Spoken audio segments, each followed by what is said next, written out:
பாமக ஆட்சிக்கு வந்தால் தமிழகம் அனைத்து துறைகளிலும் முன்னேற்றம் காணும் என்று வண்டலூர் மாநாட்டில் அக்கட்சியின் இளைஞரணி தலைவர் அன்புமணி ராமதாஸ் தெரிவித்தார். சென்னை அடுத்த வண்டலூரில் நடைபெற்ற பாமக மாநில மாநாட்டில் உரையாற்றிய அவர் 50 ஆண்டுகால திராவிட கட்சிகளின் ஆட்சியால் தமிழகத்தில் வளர்ச்சி இல்லை என்று தெரிவித்தார். பாமகவால் நல்ல திட்டங்களை தர முடியும் என்று குறிப்பிட்ட அன்புமணி தமிழகத்தை அனைத்து துறைகளிலும் முன்னேற்ற வேண்டும் என்ற கனவு காண்பதாக தெரிவித்தார்.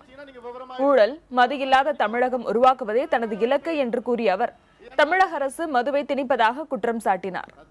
மணல் கொள்ளை, இயற்கை வளங்கள் மற்றும் ஊழல் ஒழிக்கப்படும் என்று உறுதியளித்த அன்புமணி ராமதாஸ் லோக் ஆயுக்தா சட்டம் 6 மாதத்தில் கொண்டுவரப்படும் என்று தெரிவித்தார்.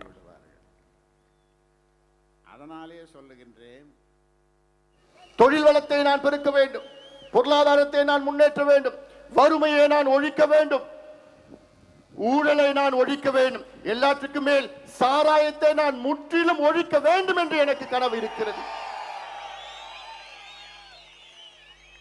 அப்படி என்னுடைய கனவு தமிழ்நாட்டை இந்தியாவின் முதன்மை மாநிலமாக ஆற்ற வேண்டும், முன்னேற்ற வேண்டும் என்று எனக்கு அந்த கனவு இருக்கிறது.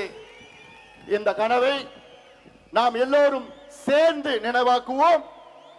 மாற்றத்தை நீங்கள் கொடுங்கள், முன்னேற்றத்தை இந்த அன்புமணி ராமதாஸ் உங்களுக்கு கொடுப்பார்.